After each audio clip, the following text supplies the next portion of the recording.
प्रधानमंत्री जी के आंसू भी निकले हैं। वो आंसू गुलाम नबी आज़ाद के लिए नहीं थे, वो आंसू इसलिए थे क्योंकि वो अंदर से दुखी हो चुके हैं, परेशान हो चुके हैं। किसानों ने जो तंबू गाड़ के बैठ गए हैं ना, उसका कहीं ना कहीं एक किल मोदी जी में भी गड़ा हुआ है। मैं आपको शॉर्ट में बताऊं, आज जो ये मोदी जी घड़ियालू आंसू रोते हैं, इनको तो तब रोना चाहिए जब देश के 200 जवान किसान शहीद हो जाते हैं। मेरी बात समझ रहे हो? आज मुद्दा क्या है, मोदी जी के जो आंसू थे वो उनकी नाम कामयाबी को छपाने वाले आंसू थे। उनको ये पता है कि आज मैं रोऊंगा तो सारा जन समूह जो मेरा जो भटके हुए अंधभक्त हैं वो सब मेरी तरफ आ जाएंगे। तो ये रोना तो एक ड्रामा है। आज जेल तो हम रहे हैं उन्हें। आज जो इन्होंने ये बैरिकेडिंग लगा दी, आज लोगों को आने जाने का रास्ता ब्लॉक कर दिया, जेल तो आम जनता रही है, आम पब्लिक झेल रही है। मोदी जी को 7 साल से झेल रही है और पता नहीं कब तक झेलना है। और हम तो कहते हैं ईवीएम बैन जब तक नहीं होगी मोदी जी को झेलना ही पड़ेगा।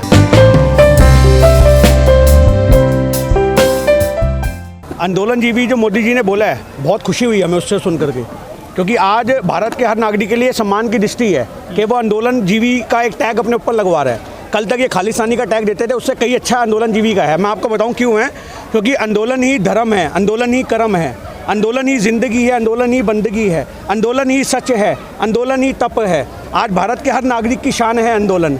आज हमारा इनकलाब का नारा है आंदोलन। आज जन जन की आवाज़ है आंदोलन। आज हमारा इतिहास भी आंदोलन से जुड़ा हुआ है। आज नेहरू जी आंदोलनकारी थे, आज हमारे देश के महात्मा गांधी जी आंदोलनकारी थे। अगर आज हमें आंदोलनकारी का टैग मिलता है तो ये हमारे लिए सम्मान की बात है। पर मोदी जी को सोचना चाहिए कि उनके लिए लोग कैसे शब्द यूज़ कर रहे हैं। आज मोदी जी को बोला जा रहा है कि ये कैमरा जीवी हैं। हम बहुत पोस्ट देख रहे हैं क्योंकि इन्हें कैमरा चाहिए। मोदी जी झूठ जीवी हैं, मोदी जी नफरत जीवी हैं। मेरी बात समझ रहे बात? तो आज जो मोदी जी को टैग मिल रहा है उससे कई अच्छा टैग जो है आंदोलन जीवी का है। और ये कहते हैं परजीवी किसान को। आप एक बात बताइए, परजीवी का मतलब होता है दूसरों पर निर्भर रहना।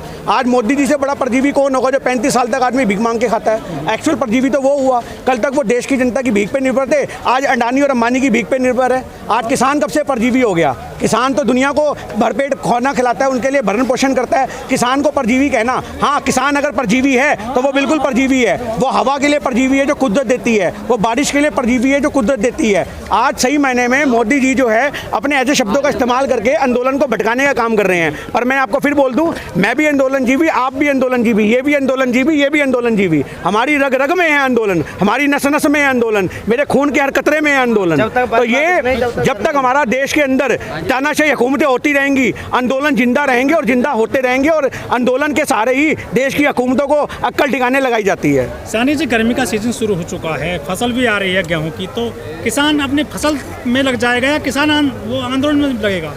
देखिए, हर जगह में किसानी में 4 से 5 लोग होते हैं परिवार में। अगर 2 आदमी यहाँ बैठे हैं तो 3 परिवार के घर भी बैठे हैं जो उस फसलों को देखेंगे। आज आपको पता होगा जब सिंधु बॉर्डर से लोग यहाँ पे आए थे, आप पंजाब से सिंधु बॉर्डर आए थे, तो वहाँ पंजाब के गुरुद्वारों में अनाउंसमेंट हुई थी।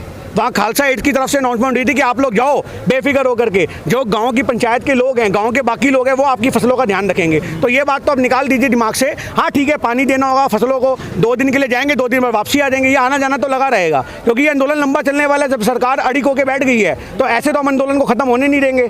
तो ये सरकार क्या सोच रही है कि ये किसान थक के घर चला जाएगा? ये उसकी गलतफहमी है, ये भूल में है मोदी जी। लेकिन तो सरकार का स्टैंड तो क्लियर हो गया ना। अब तो प्रधानमंत्री जी ने भी 2 बार दोनों सदनों में बता दी सारी बातें।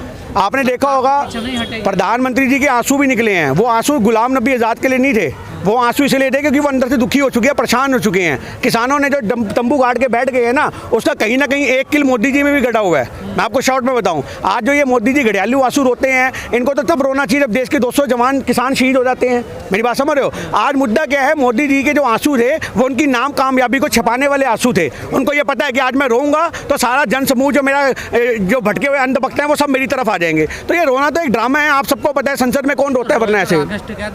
बिल्कुल, मैं उनके सहमत करता हूँ। पर जो माहौल राकेश टिकैत ने झेला है यहाँ पे 2500 की मिलिट्री को, आज मोदी जी यहाँ 250 लोगों को झेल के दिखाने पब्लिक में आकर के, खाली सिर्फ 250 लोगों को बिना सिक्योरिटी के खड़े हो जाए मोदी जी बोले मैं तुम्हारी बातों के जवाब देता हूँ। महीने से झेल तो रहे हैं आप लोगों को। कहाँ झेल रहे हैं? आज जेल तो हम रहे हैं उन्हें। आज जो इन्होंने ये बैरिकेडिंग लगा दी, आज लोगों को आने जाने का रास्ता ब्लॉक कर दिया, जेल तो आम जनता रही है, आम पब्लिक झेल रही है। मोदी जी को 7 साल से झेल रही है और पता नहीं कब तक झेलना है। और हम तो कहते हैं ईवीएम बैन जब तक नहीं होगी मोदी जी को झेलना ही पड़ेगा। लेकिन साहनी जी, किसानों के पास क्या रास्ता? सरकार तो आप क्लियर कर चुकी है। किसानों के पास एक ही रास्ता है, शांति प्रिय आंदोलन चलाएं। बड़े बड़े आंदोलन से बड़ी बड़ी हुकूमतें गिरती हैं। 1857 ईस्वी की क्रांति के वक्त भी जब खेती को ऐसे प्राइवेटाइजेशन के हाथों में सौंपा जा रहा था, तब भी हमारे देश के सारे हिंदू मुस्लिम सिख ईसाई सब इकट्ठे हो गए थे। आज देश की एकजुटता जो है वो एक किसानी धर्म है, किसान का अपना एक धर्म होता है। जब तक देश के लोग एकजुट रहेंगे उन्हें कोई नहीं तोड़ सकता। आंदोलन जो है लंबे चलते हैं। एकजुट कहाँ है? आप तो बट रहे हैं लोग। कहाँ बट रहे हैं? मेरी बात सुनिए, आज आपको इस आंदोलन में हिंदू भी दिख रहा है, मुस्लिम भी दिख रहा है, सिख भी दिख रहा है, ईसाई भी दिख रहा है। आज इसमें चूड़ा भी है, चमार भी है, भंगी भी है, मोची भी है, नाई भी है, सब जात पात के लोग हैं। तो आज जो सब जात पात के लोग एकजुट हो जाते हैं तो वो आंदोलन को मजबूती देते हैं। देश में बस 10-20 हज़ार किसान ही है।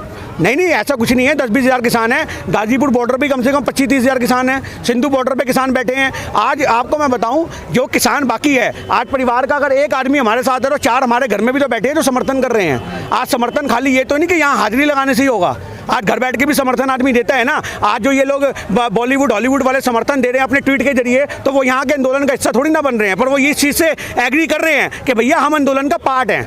आज जो इतना जनसमूह है, अगर आज मैं कहता हूँ बैलेट पेपर पे चुनाव हो जाए, सिर्फ चुनाव, तो मोदी जी को सपने आप पता लग जाएगा कितना जनसमूह जो है वो किसानों के पक्ष में है। अभी महाराष्ट्र सरकार ने तो बोल भी दिया है कि हम वहाँ पे बैलेट पेपर पे चुनाव करवाएंगे। हम तो कहते हैं वहीं से देखना पूरे देश को आईना नजर आ जाएगा। तो फिर ईवीएम के खिलाफ भी होना चाहिए आंदोलन। ईवीएम के खिलाफ तो आंदोलन मैं तो कब से कहता आ रहा हूँ ये होना ही चाहिए। मैंने अपनी पहले की बाइट में भी आपको बोला है, आज ईवीएम एक सहारा है, समझ रहे हो बात। आज आपको पता था, वो सुनिए ना आपने कहावत के राजा की जान तोते की गर्दन में होती थी, तोते की गर्दन में रोड़ दी तो राजा मर गया। आज इनकी जान ईवीएम में अटकी हुई है। जिस दिन ईवीएम को उखाड़ दिया, समझ लो इनके पेड़ की सारी जड़ें पुड़ दी जाएंगी। आज ईवीएम का विरोध होना जरूरी है। अब तो हर बात का जवाब दे दिया प्रधानमंत्री ने आप लोगों को। देखिए, बात का जवाब नहीं है, वो घुमाना है। आज एमएसपी की ये बात करते हैं, एमएसपी थी, एमएसपी है, एमएसपी रहेगी। आप मुझे एक छोटी सी बात बताइए, एमएसपी पे खरीद कहाँ होती है? सबसे बड़ा मुद्दा तो ये है ना कि एमएसपी पे खरीद हो, एमएसपी पे खरीद नहीं होती। आज आपने एमएसपी को एक लीगल प्रावधान बनाने में इतनी आपकी हवा टाइट हो रही है, क्यों हो रही है? आपको तो मेन उसको लीगल टेंडर में लाना चाहिए। उसको तुम एक एमएसपी पे बिल बनाओ ताकि किसानों को भी एक लगेगा भाई मेरी फसल अगर इससे कम बिकी तो मैं कोर्ट कचहरी जा सकता हूँ। आज आप क्या समझ रहे हो, एमएसपी लागू होने से क्या एमएसपी पे खरीद होती है? 1800 रुपये क्विंटल अगर धान का रेट होता है तो किसानों को मजबूर होकर के वो 1000 रुपये में 1050 रुपये में बेचना पड़ता है। आज बिहार में जाके देखो, सारा बिहार का जो किसान है वो जाकर पंजाब में, हरियाणा में एक मजदूर बन के बैठा हुआ है। ये पूरे हिंदुस्तान को गुलाम बनाने की साजिश है। मैं आपको बता दूं, आज देश की 54% पॉपुलेशन जो है वो एग्रीकल्चर में इन्वॉल्व है। 54% पॉपुलेशन। आज अगर ये कानून लागू हो जाते हैं, जगह जगह अप्लाई होते हैं, तो देश की 54% वर्किंग पॉपुलेशन जो है वो एकदम सीधे सीधे गुलाम बन जाएगी पूंजीपतियों के हाथ में। प्रधानमंत्री कह रहे हैं हमने पहली चीजों को तो छेड़ा नहीं, हम तो एक ऑप्शन दे रहे हैं अलग से आपको, देखिए किसानों की प्रगति हो सके। मैं आपको बताऊं, जो बिलों को ये काला बताया जा रहा है वो क्यों बताया जा रहा है आपको बताऊं। आज किसान की जो जमीन है, जब कॉन्ट्रैक्ट फार्मिंग होगी तो उन्होंने ये बोल दिया है कि अगर हवा से भी गेहूं की रंग बदल गया तो भी हम उसकी खरीद नहीं देंगे, और जो इंस्पेक्शन करने वाला आदमी आएगा वो भी उसी जमींदार का होगा। पाजी वो तो अभी भी होता, चलना नहीं लगता क्या मंडियों में? क्या मतलब? चलना नहीं लगता? मंडियां बाद में खत्म हो जाएंगी ना, आप देखना। एपीएमसी की जो मंडियां हैं उसके बगल में अडानी अंबानी की मंडियां खड़ी हो जाएंगी, और वहां पे जब एक किसानों को शुरू में प्रलोभन दिया जाएगा कि आपकी 1800 की जगह 2000 में धान खरीदी जाएगी, सारे किसान वहां भागेंगे। तो जो मंडी में बैठे हुए लोग हैं वो धीमे धीमे अपने आप गायब होना शुरू हो जाएंगे, और जैसे ही वो गायब होंगे तो इनका रेट जो होगा वो कहेंगे 1000 रुपये में देना है तो दो, जैसे जियो के प्लान के वक्त इन्होंने किया। ये जो एक तरीका है ना, कच्चा लालच है। आज किसानों को कच्चे लालच में फंसाया जा रहा है। आज आप ये कह रहे हो, मोदी जी ने अभी बोला कि 23,000 करोड़, पता नहीं 2300 समथिंग कुछ करोड़ का पैसा किसानों के खाते में गलत चला गया है। मेरी बात समझ रहे हो? बात वो गलत चला गया, उनके खाते से वापस वसूला जाएगा। अब आप ये लगा लो, आदमी जो दे के वापस मांग ले, उस आदमी से आप क्या उम्मीद करोगे कि वो देने की नीयत रख सकता है, कि देश का भला सोचेगा? सानी जी, जो बाहर से लोग ट्वीट कर रहे हैं, जैसे मियाँ खलीफा है या रिहाना है, तो भारत में कुछ लोग कहते हैं कि इससे देश की बदनामी है, जबकि जब विदेश में जाते हैं मोदी जी, वहाँ पे प्रचार करते हैं, तब ये नहीं देखते इन चीज़ों को। हाथरस में बच्चे के साथ घटना हो जाती है तब इनको बदनामी नहीं दिखती है। देखिए, देश की असली बदनामी कब होती है?